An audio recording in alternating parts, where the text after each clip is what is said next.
Hello everybody, welcome back to the channel. So in today's video, we are going to be talking about the 3 things that Barcelona must do to beat Bayern Munich. This is going to be a very important video because look, we are about 48 hours away or maybe even 24 hours away from this match actually happening. And yes, Barcelona do have to do their best to bring out the 3 points. If we do beat Bayern Munich on Tuesday at their home, we have done the biggest test for this group stage. If we can beat Bayern at their home, we can beat Bayern Munich at the Camp Nou. And from there, the level is only going to digress. It is only going to be less difficult. We can go ahead and beat Inter Milan at their home and beat Inter Milan at the Camp Nou. But again, this is going to be the biggest test. This is the hardest it's ever going to get for the group stages. So this should be a very exciting and very tactical type of video. I hope you guys do enjoy it. But before we go further into this video, I also do want to talk about our sponsor for today, and that is going to be the OneFootball app. If you guys want to find out where I do get my information, where I get these stats, team stats, player stats, if you do want to follow a specific player operation, a transfer operation, or anything that has something to do with your favorite club, the OneFootball app is going to be there to cover for you immediately and live on your phone. The only thing you do have to do is scan the QR code that you do see here on the screen, and there's also going to be a link down below that will be provided. It's clickable. It'll take you straight to the App Store. You can download the OneFootball app, set exactly who and what you do want to follow, and then you'll be set and done from there. Again, it's a very reliable, informative, entertaining app. So I do want to thank the OneFootball app for supporting a content creator, and I hope you guys do enjoy it. But now let's go back into this video and let's talk about Bayern Munich versus FC Barcelona. Now, the first thing that I do want to talk about is going to be about De Ligt. This is a player that does make mistakes, and we have seen De Ligt make mistakes with Bayern Munich through this season. It's very similar to what De Ligt did with Juventus at his first season a few years ago. There's been many times through this specific season with De Ligt being pressed and then he is forced to make an error, whether it's misplacing a pass, giving it to the opposition, losing it and taking it away from him, or when he does lose the ball, he commits a foul in a very not so smart area for Bayern Munich. And this is huge for Barcelona. But let me get one thing very clear. De Ligt is not a bad player. He has been phenomenal for Bayern Munich overall. In terms of 1v1 duels, he has been great when it comes to ball distribution. And I have seen Bayern Munich play. They really do rely on Upamecano and De Ligt when it comes to ball distributions. And when he does that, when he passes the ball to the midfield, whether it's Kimmich or Müller, he does phenomenal. They're sharp passes. But like every defender in the world of football, almost every defender, they do have their weaknesses. Like for example, let's talk about our center backs. Eric Garcia is a great ball distributor. He is very press resistant. Unlike De Ligt, he can handle the press. But when it comes to like these 1v1 duels on the flanks, he's not so great at that. When it comes to Ronald Araujo, he's great at tracking back, covering the space behind him. He's very physical. He knows how to be in the air. But when it comes to ball distribution, he's not so great at that. Sometimes his passes are not that sharp or fast enough. So every center back has their strengths and weaknesses. But the fact that De Ligt is a center back at this moment, at his age, of course there is going to be weaknesses. The fact that one of his weaknesses is him being pressed and making errors, that is huge for FC Barcelona. And it's tricky for Barcelona, right? Because our front three is not the most intense in terms of pressing the defensive line. Like for example, Lewandowski is not the best one to really go behind a player and try to run everywhere. He's not really that type of striker, but he can cover the lanes very well. Rafinha could also do a great job in terms of pressing very high, and also with Dembele. So we do have the material within the front three to really cause havoc. But I think that Xavi Hernandez is going to want to mainly use Gavi within the starting 11 and have him basically create the chaos in that defensive line, meaning that Gavi's position is probably going to be way higher than usual, mainly because he's going to want to see Gavi and De Ligt meet. Yes, I know that Gavi is like 5'6", 5'7" in height and De Ligt is like 6'1" or 6'2", but Gavi knows how to take the ball away, and if he presses and he finds those moments to take the ball away from De Ligt could make a mistake and give the ball towards us, and that could allow us to find those goal scoring opportunities. And there has also been numerous reports about Xavi Hernandez planning to use Gavi in the starting 11 because he is going to be very, very key. I know that there has been other like comments about the fans wanting to see Kessie in that midfield or Frankie de Jong in that midfield, but it is going to be Gavi because he is the most intense, and that is what's going to lead us towards the next key point of today, and that is going to be the overall intensity of Barcelona. This is mandatory. Müller has said this perfectly a few months ago about how Barcelona do play and what is their problem. Müller did say this: Barcelona cannot cope with the intensity of top football, which is very true. Like, this is the reason on why Barcelona have been crushed by Bayern 8-2, why they have been crushed by PSG, crushed by Liverpool, losing that lead where we were winning 3-0. That is because they could not cope with the intensity. They could not bring their own intensity to the opposition and win in the end. So Barcelona is going to have the responsibility, and alongside with Xavi Javi Hernandez to bring that intensity to the Allianz Arena. If there's no intensity, it does not matter what Barcelona do have. I don't care if they have Kylian Mbappe on the right wing, Lewandowski and Erling Haaland as strikers, and then you have like God himself as a left winger. Nothing is gonna happen if we do not bring the intensity on the pitch, which is why I strongly believe that we're probably going to be seeing a front three of Dembele, Lewandowski, and Rafinha, and our midfield being Pedri,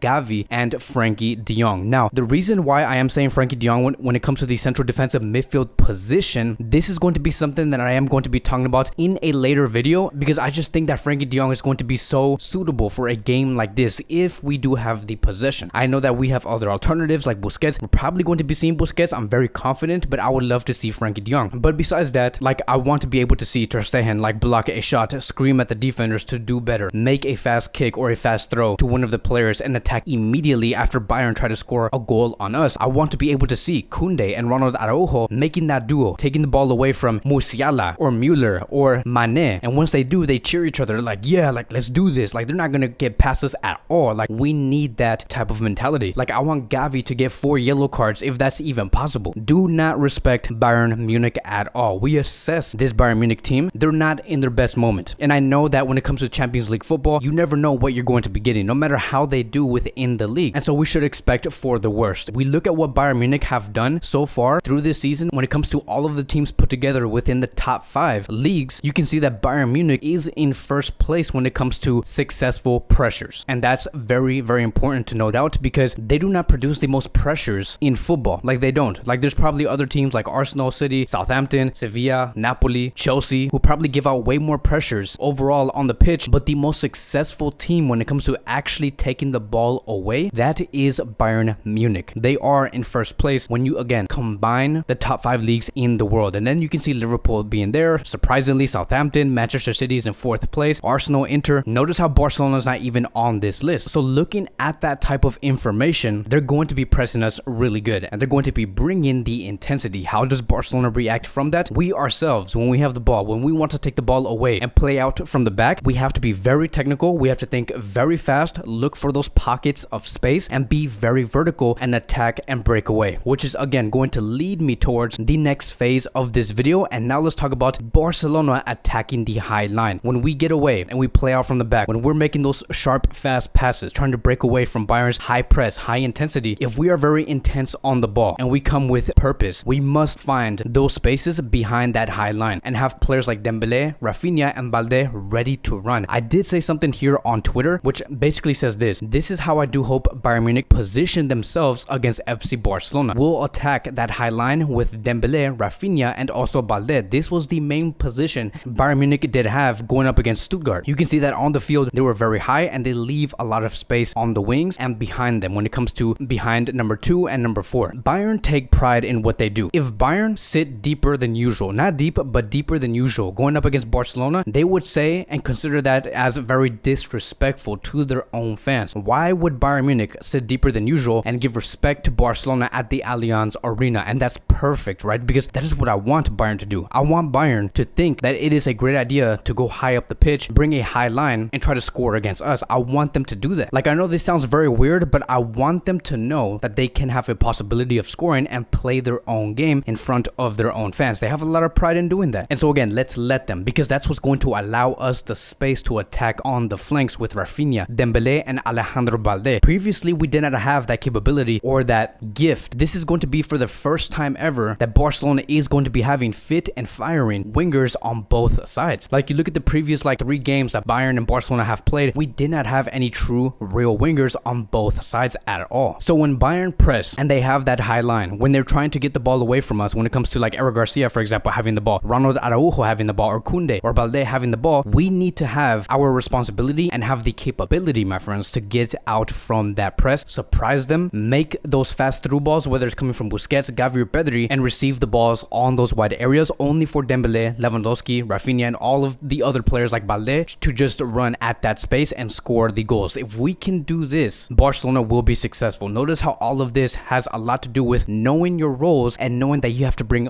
maximum, right? Maximum intensity going up against Bayern, because we know they're going to do that to us. And so if we could do this, this will be the fundamental ways. Of course, there are many other ways that Barcelona could approach this and win this game, but these are going to be the fundamental ways Barcelona Barcelona could achieve the 3 points. And once we do this, if we win against Bayern at their home, we can do anything else in this group stage and hopefully conquer the world of football. So that is going to be wrapping up today's Barcelona daily news and pre-match tactical preview. Thank you guys so much for watching. If you guys are new here, welcome to the channel. Please like, subscribe, comment, and I will see you guys in the next video.